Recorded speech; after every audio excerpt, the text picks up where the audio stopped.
नमस्कार दोस्तों, सेसफल प्रमेय की सेकंड क्लास में आज हम एक ही ट्रिक से, एक ही कॉन्सेप्ट से दो तरह के या दो टाइप के क्वेश्चनों को हल करना सीखेंगे। जैसे कि ये देख रहे हैं, यहाँ फर्स्ट क्वेश्चन लिखा हुआ है सेसफल का, कि इसमें सेसफल कितना आएगा, और जो सेकंड क्वेश्चन है ये लिखा हुआ है का गुणनफल करने के बाद अंतिम दो अंक या दहाई और इकाई अंक क्या होंगे, या फिर अंतिम दो अंक या केवल दहाई अंक क्या होगा। तो केवल और केवल हम सेसफल प्रमेय की सहायता से ही इसको हल करेंगे, क्योंकि आपने देखा होगा, आपको नंबर सिस्टम की प्लेलिस्ट में मिलेगा दहाई अंक निकालने का मैंने अलग से तरीका बताया हुआ है दूसरे टाइप के क्वेश्चन का, जो कि घातों वाले क्वेश्चन बनते हैं। ये एक मैंने बोला भी था कि हम इसको बाद में पढ़ेंगे, कुछ क्वेश्चन जो हमारा बचता है टाइप का। तो ये क्वेश्चन इस तरीके के हैं जो दहाई और इकाई वाले ये निकलते हैं सेसफल प्रमेय से, और जो घातों वाले हैं वो मैंने सेपरेट अलग से आपको बता रखे हैं पहले, तो लिंक आपको डिस्क्रिप्शन में मिलेगी। दूसरा, जिन्होंने सेसफल प्रमेय की फर्स्ट पार्ट वाली वीडियो नहीं देखी हुई है तो डिस्क्रिप्शन में लिंक है, वहां से आप चीजों को देख सकते हैं, समझ सकते हैं। क्लियर है। क्वेश्चन फर्स्ट है 195 गुणा 1958 गुणा 1975 गुणा 170 डिवाइड बाय 19 में सेसफल क्या होगा। दोस्तों, इस क्वेश्चन को अगर हम गुणा करने के बाद शेषफल निकालेंगे और 19 से भाग देंगे तो बहुत ज्यादा समय लग जाएगा, जिसको हम ट्रिकी अप्रोच या फिर शेषफल प्रमेय से करेंगे। तो आपको पता है 19 चारों की डिवाइड में है, चारों का ये भाजक है। क्लियर है। 190 में जब हम 19 का भाग देंगे, सॉरी 195 में 19 का भाग देंगे तो 190 तक भाग जाएगा। यहां से शेषफल बचेगा दोस्तों 5। कैसा बचेगा? प्लस का और माइनस का हम इनको शो करते हैं। ठीक है। 1958 इसमें जब हम भाग दे रहे होंगे तो यहाँ पे एक बार चला जाएगा, फिर 19 या 57, क्योंकि हमें भागफल से कोई मतलब नहीं है तो जीरो यहाँ पे हम देखेंगे नहीं। यहाँ से शेषफल बचेगा दोस्तों 1, यहाँ से शेषफल कितना बचेगा? 1 बचेगा। फिर 1975 में 1976 तक 19 का भाग जाता है, मतलब एक ज्यादा, तो यहाँ पर जो शेषफल होगा वो -1 होगा। इसी तरीके से 171 में 19 का भाग जाता है, ना कि 170 में, तो यहाँ पर भी शेषफल कैसा आ जाएगा? -1 आ जाएगा, क्योंकि हम 19 की टेबल 171 तक पढ़ रहे हैं और हमें भाग किस में देना था? 170 में, जो कि हम एक ज्यादा में भाग दे रहे हैं। तो यहां पर रिमाइंडर माइनस या शेषफल -1 आएगा। मैं आपको इसकी फर्स्ट क्लास में पहले ही बता चुका हूं कि जो माइनस का शेषफल होता है वह टेक्निकली ही सही होता है, प्रैक्टिकली कभी सही नहीं होता है, और जो प्लस का शेषफल होता है वो टेक्निकली और प्रैक्टिकली दोनों ही सही होता है। और अगर ये आप क्लास देखना चाह रहे हैं तो डिस्क्रिप्शन में आपको लिंक मिल जाएगी। अब यहां से इसको हम सीधा का सीधा कॉपी कर लेंगे, बीच में जो भी साइन है हम वो भी लिख लेंगे, इनटू यहाँ पर -1 इंटू ये भी -1 डिवाइड बाय कितना है दोस्तों? हमारा 19 ही है। इनका आप इंटू करें, 5 बन जा 5 या 5 एकम 5, फिर 5 एकम 5 कैसा हो जाएगा दोस्तों? माइनस का हो जाएगा। फिर 5 एकम 5, तो यहाँ पर 5 लास्ट में फाइनली कैसा हो जाएगा? प्लस का ही हो जाएगा। तो यही हमारा शेषफल होगा दोस्तों, यही शेषफल हो जाएगा। कितना आएगा? 5 हमारा शेषफल आ जाएगा। मेरे हिसाब से आप बात को समझ गए होंगे किस तरीके से इस क्वेश्चन को किया गया है। अब अगर दोस्तों इसी क्वेश्चन में इंटू की जगह है प्लस का साइन होता, इंटू की जगह प्लस का साइन होता, तो हम वो भी लगा लेते हैं, तब इसमें आंसर क्या आता? तब हमारा जो शेषफल है, शेषफल तो वही का वही आ रहा होता, शेषफल में तो कोई बदलाव होगा नहीं। सिर्फ और सिर्फ ये जो हमने बाद में हल किया हुआ था वो प्लस हो जाएगा गुणा की जगह। तो यहां से 5 + 1 प्लस और ये माइनस का 1 प्लस ये माइनस का 1, इस तरीके से। क्लियर है। इनको आप सॉल्व कर देंगे, 5 और 1 6 होगा दोस्तों, है ना। यहां से प्लस माइनस का माइनस, ये भी प्लस माइनस का माइनस, 1 और 1 2, माइनस का 2 हो जाएगा, और 6 में से 2 घटाओगे दोस्तों कितना आ जाएगा? रिमाइंडर आपका 4 आ जाएगा। इस तरीके से लगभग मैंने 1-2 क्वेश्चन आपको बताए हुए थे फर्स्ट पार्ट में, इसी के रिमाइंडर थ्योरम के फर्स्ट पार्ट में, जो कि वही का वही मैंने रिपीट किया हुआ है। अब अगर हम इसी में नए क्वेश्चन की बात करें, नया क्वेश्चन कैसा बनता है रिमाइंडर थ्योरम में, कि ये लिखा हुआ है नंबर का गुणनफल करने पर अंतिम दो अंक दहाई और इकाई क्या होंगे। तो इसमें दोस्तों जैसे मैंने आपको रिमाइंडर थ्योरम की फर्स्ट क्लास में बताया हुआ था वही मैं थोड़ा सा रिपीट करता हूं, आप थोड़ा सा ध्यान देना। जैसे ये लिखा हुआ है यहाँ पर 76, इसमें इकाई अंक आपसे पूछा जाए कि कितना होगा, तो आप बोलेंगे कि 6 होगा। ये लिखा हुआ है यहाँ पर 54, आपसे इसमें पूछा जाए इकाई अंक क्या होगा, तो आप बोलेंगे 4 होगा। लेकिन अगर हम इसमें 10 का भाग दे दें, 10 का भाग देने पे देखेंगे कि शेषफल कितना बचा, 6 बचा, वही तो इकाई अंक है। इसमें 10 का भाग देंगे तो देखेंगे शेषफल कितना बचा, 4, तो वही तो इकाई अंक है। अब अगर यही का यही नंबर मैं यहाँ पर ले आऊं 76, इसमें मैं पूछूं आपसे अंतिम 2 अंक क्या हैं, तो आप बोलेंगे 76, या इकाई दहाई क्या है 76। फिर मैंने लिखा ये 1976, इसमें मैं आपसे पूछूं 1976 में इकाई और दहाई क्या होंगे, तो आप बोलेंगे इकाई 6 और दहाई कितना होगा, 7 होगा। दूसरा, अगर इसी 1976 में हम 100 से भाग दे दें तब शेषफल क्या आएगा, तब भी आप बोलेंगे कि जो शेषफल है वो कितना आएगा दोस्तों, 76 ही आएगा, क्योंकि हम ओरिजिनल शेषफल की बात कर रहे हैं ना कि माइनस वाले की, ठीक है ना। तो यहाँ पे ओरिजिनल, जो कि ओरिजिनल होता है पॉजिटिव शेषफल ही होता है, प्लस का जो कि प्रैक्टिकली और टेक्निकली दोनों सही होता है। तो यहाँ आप बोलेंगे कि जो शेषफल आया वो 76 आया, तो 76 ही क्या हुए, इस संख्या में या इस नंबर में इकाई और दहाई के अंक हुए। इस तरीके से अगर आप समझ पा रहे हो तो किसी भी नंबर में, किसी भी संख्या में अगर हम 100 से भाग कर देंगे और जो शेषफल बचेगा वही तो अंतिम 2 अंक होंगे ना, वही तो अंतिम 2 अंक होंगे, या फिर वही तो इकाई व दहाई होंगी। जैसे कि मैं बात करूं आपसे 812, तो अगर 812 में हम 100 से भाग देंगे तो शेषफल क्या बचेगा, 12 ही बचेगा, तो 12 ही क्या हो गए, इकाई दहाई के अंक या फिर अंतिम 2 अंक हो गए। मैं लिखूं यहां पर 748, 748 में हम 100 से भाग देंगे, शेषफल क्या आएगा, 700 तक भाग जाएगा, 48 शेषफल बचेगा। तो हम बोल सकते हैं कि 748 में 100 से भाग देने पर जो शेषफल आ रहा है वही तो उसके अंतिम 2 अंक होंगे। मेरे हिसाब से आप बात को समझ गए होंगे।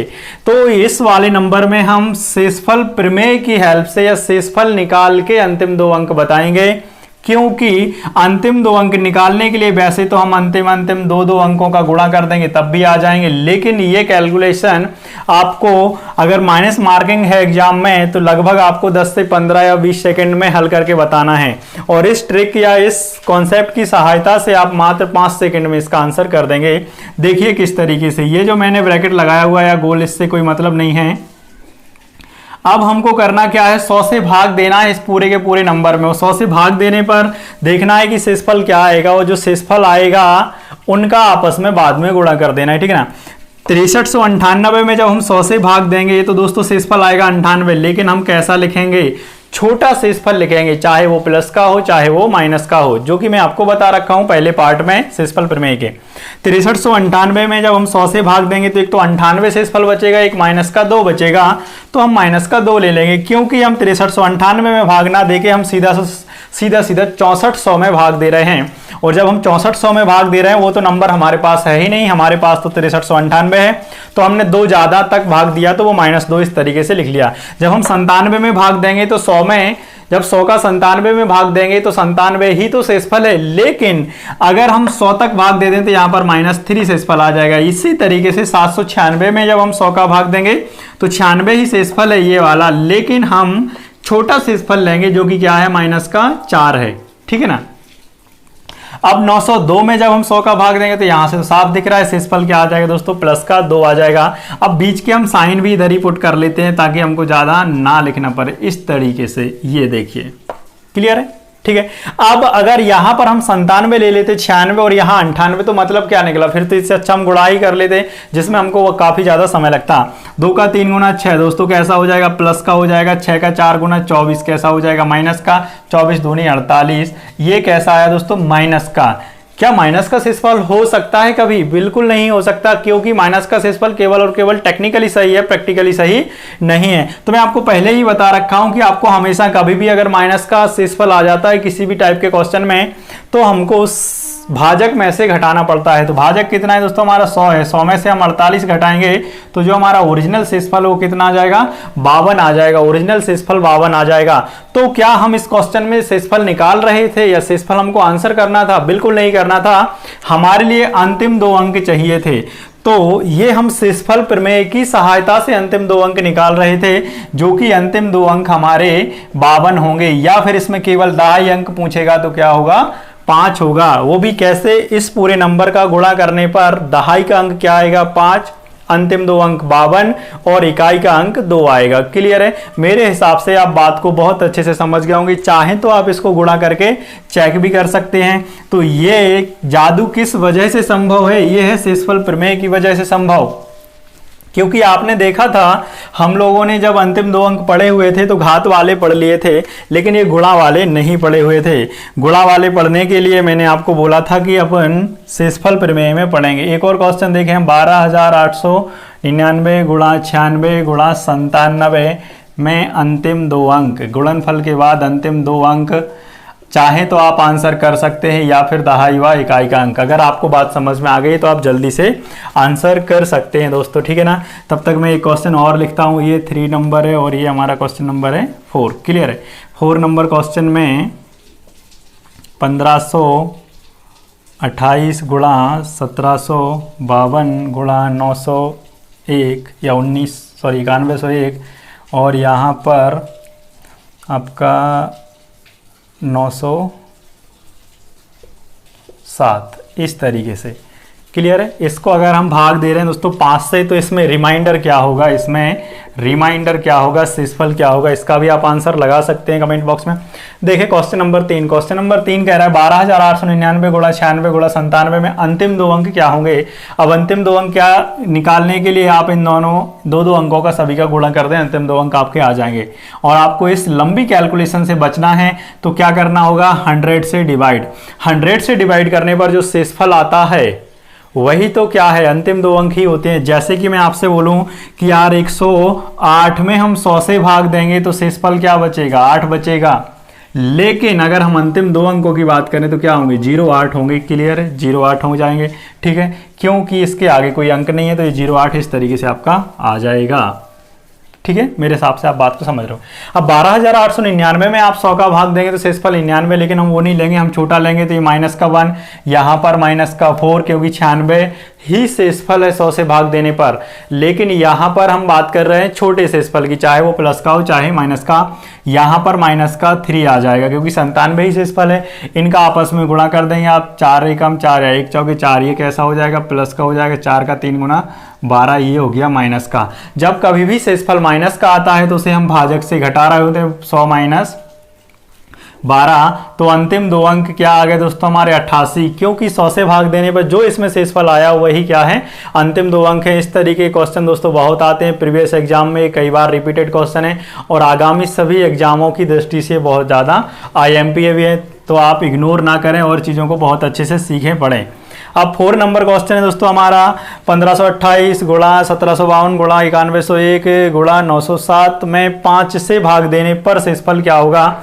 तो ये बात मैं आपके लिए बता चुका हूँ, बहुत अच्छे से पहले ही बता चुका हूँ कि 5 से भाग देने के लिए केवल और केवल हमको इकाई अंक देखना होता है। जैसे कि मैं बात करूँ आपसे 11, 12, 13, 14, 15, 16, 17, 18, 19, 20।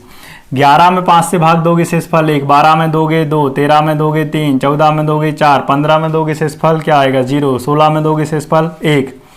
क्योंकि 16 में हम पूरे 16 में भाग नहीं कर रहे, केवल और केवल किस में कर रहे हैं, इकाई अंक में कर रहे हैं। 17 में मतलब 7 में भाग दोगे शेषफल 2, 18 में मतलब 8 में भाग दोगे शेषफल 3, 19 में मतलब 9 में भाग दोगे शेषफल 4, 20 मतलब 0 में, यहाँ पर तो 0 ही आ जाएगा यार, क्योंकि शेषफल क्या आ रहा है 5 चौके 20, ये 5 के मल्टीपल में है, ठीक है।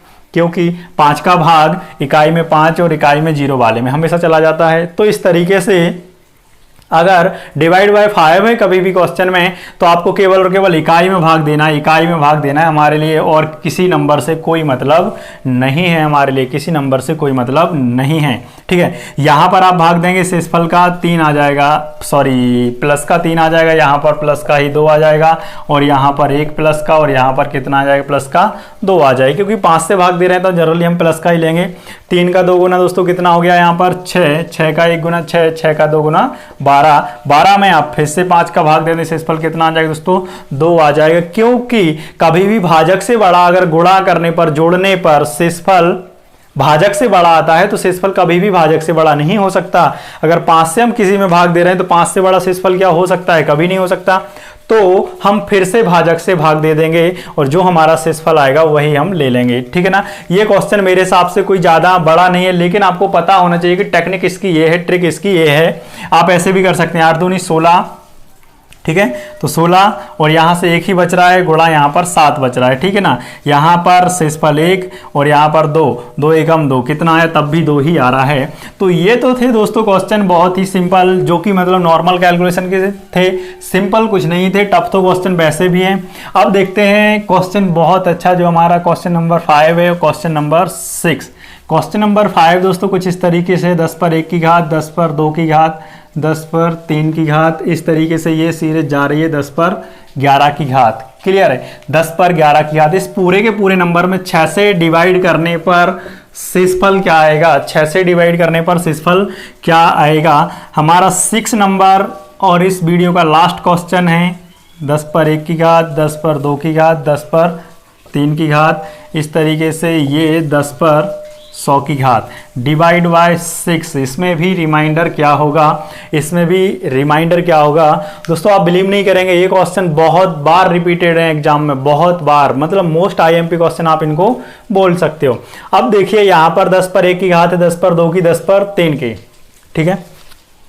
अब 6 के साथ 10 में भाग देने से एक स्पेशल कंडीशन बनती है, जब हम 10 में 6 का भाग देंगे तो शेषफल बचेगा 4।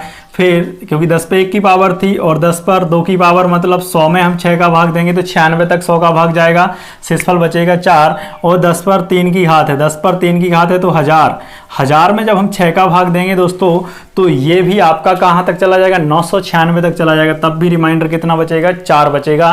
इस तरीके से मैं अगर आपसे बोलूं कि 10 पर कोई भी घात हो, कैसी भी घात हो, और अगर हम भाग 6 से दे रहे हैं तब जाके शेषफल केवल और केवल 4 ही आता है। शेषफल कितना आता है दोस्तों, 4 ही आता है। तो ऐसा आपने नोट कर लेना है। 10 पर कैसी भी घात हो, कितनी भी बड़ी हो, कितनी भी छोटी हो, कुछ भी घात हो, 10 पर लिखा हुआ है इस तरीके से 1999 की घात, इसमें हम 6 से भाग देंगे, रिमाइंडर 4 ही आएगा। रिमाइंडर कितना आएगा दोस्तों, 4 ही आएगा। इस तरीके का अगर हमारे लिए कोई सिंपल सा छोटा सा क्वेश्चन भी आ जाता है तब भी हम डायरेक्ट आंसर कर सकते हैं कि किसी भी घात के साथ में 10 लिखा है और उसमें भाग कर रहे हैं हम 6 से, तब शेषफल 4 ही आएगा। तो इस तरीके से अगर हम देखें दोस्तों, यहाँ पर रिमाइंडर +4, यहाँ पर 4, यहाँ पर 4 और आगे इस तरीके से यहाँ भी 4। क्लियर है। अब इन 4 को जोड़ेंगे आप तो बनेगा दोस्तों 12 डिवाइड बाय 6, या फिर इसको मैं नीचे लिख दे रहा हूँ 4 + 4 + 4 डिवाइड बाय 6। ठीक है, मेरे हिसाब से आप बात समझ रहे हो। 4 और 4 8 4 12, रिमाइंडर क्या बना 0। इसका मतलब 10 कितनी बार है, 3 बार, या फिर 10 के 3 जोड़े, 10 के कितने जोड़े दोस्तों, 3 जोड़े से शेषफल क्या बन रहा है, 0 बन रहा है। और अगर आप देखें 10 पे 11 की घात तक है, टोटल कितने बार 10 लिखा हुआ है, वैसे हम देखें तो 11 बार लिखा हुआ है, और वो भी कैसा, प्लस में। और आप देख रहे हैं 3 10 0 शेषफल दे रहे हैं 6 से भाग देने पर, तो आप देखेंगे तो 3 × 3 बराबर कितना हो गया, 9 तक पहुंच गए आप, 9 तक पहुंच गए ना, 3 तिरका 9, क्योंकि यहाँ पर 3 की घात 0, फिर यहाँ पे 6 की घात 0, फिर 9 की घात 0, यहाँ तक क्या आया, शेषफल 0 ही आया। लास्ट में 10 पे 10 की घात और यहाँ पर 10 पर 11 की घात डिवाइड बाय कितना, 6, क्योंकि हमने देखा 10 पे 9 की घात तक शेषफल क्या आ रहा है, 0 ही आ रहा है। बस हमको देखना है 10 पे 10 की घात और 10 पर 11 की घात। तो यहां से देखा आपने शेषफल 4 और यहां से भी 4, क्योंकि 10 पर कैसी भी घात हो, कोई भी घात हो, शेषफल क्या आता है, 4 ही आता है। 4 और 4 कितना आया, 8। अगर शेषफल भाजक डिविजर से बड़ा आता है तो हम फिर से भाग कर देंगे, तो यहां पर रिमाइंडर कितना आ गया दोस्तों, 2 आ गया। मेरे हिसाब से आप बात को बहुत अच्छे से समझ गए होंगे। क्वेश्चन नंबर 6, अगर आप लगा सकते हैं आंसर तो जल्दी से लगाइए आंसर। आंसर क्या आएगा, क्योंकि जो फाउंडेशन हमने क्वेश्चन नंबर 5 में पढ़ रखी है, समझ रखी है, वही इसमें यूज करना है। देखें यहाँ पर 10 पर कोई भी घात हो 6 से भाग देंगे, शेषफल 4 ही आएगा, ये बात आप समझ गए। यहाँ से भी 4, यहाँ से भी 4, ठीक है। और ये जो पावर गई है 100 तक, मतलब 1 से लेके 100 तक, मतलब 10 लिखा हुआ है फाइनली 100 तक, या 100 बार लिखा हुआ है। और आपने देखा हुआ है, आपने अभी अभी देखा हुआ है कि 10 10 के 3 जोड़ों से मिलके या 10 3 बार आने से शेषफल बन जाता है 0, क्योंकि 4 और 4 8 और 4 12, और 12 में हम 6 से डिवाइड करेंगे शेषफल 0, 12 में हम 6 से डिवाइड करेंगे शेषफल 0। तो हम सीधा क्या करेंगे, हमने देखा कि 3 के जोड़े से शेषफल 0 आ रहा है, तो हम 100 में 3 का भाग दे देंगे, और जब हम 100 में 3 का भाग देंगे तो जोड़े कितने बने फाइनली 33, क्योंकि 33 तिया 99, 33 तिया 99। तो आप लिख सकते हो 3 गुणा 33, क्योंकि जोड़े कितने बनेंगे भाई 33, तो 99 तक 100 10 की घात 99 तक शेषफल आया, रिमाइंडर आया दोस्तों कितना 0 आएगा। 10 की घात 99 तक रिमाइंडर 0 आएगा। हमको केवल 10 पे 100 की घात में ही शेषफल देखना है, तो यहाँ से ये शेषफल कितना बनेगा 4 ही बनेगा ना, 4 ही बनेगा। बस सिंपल, यहाँ से ये आंसर हो चुका दोस्तों। मेरे हिसाब से आप बात को समझ गए होंगे बहुत अच्छे से। एक क्वेश्चन मैं आपके लिए होमवर्क के लिए दे रहा हूँ, आप उसका कमेंट बॉक्स में आंसर कर सकते हैं कि कितना आंसर आएगा। कुछ इस तरीके से 10 पर 1 की घात, 10 पर 2 की घात, 10 पर 3 की घात, और इस तरीके से ये लिखा हुआ है दोस्तों प्लस 10 पर 897 की घात, डिवाइड बाय कितना है 6 है। इसमें रिमाइंडर क्या आएगा। आई होप कि आपको ये क्लास समझ में आई होगी, आपने एंजॉय भी किया होगा, मतलब चीज़ों को समझा भी होगा और बहुत अच्छे से आपको समझ में आया भी होगा। तो अगर हो सके तो आप चीज़ों को शेयर भी करें और कर भी सकते हैं अगर आपको पसंद आ रहा है तो। Thank you.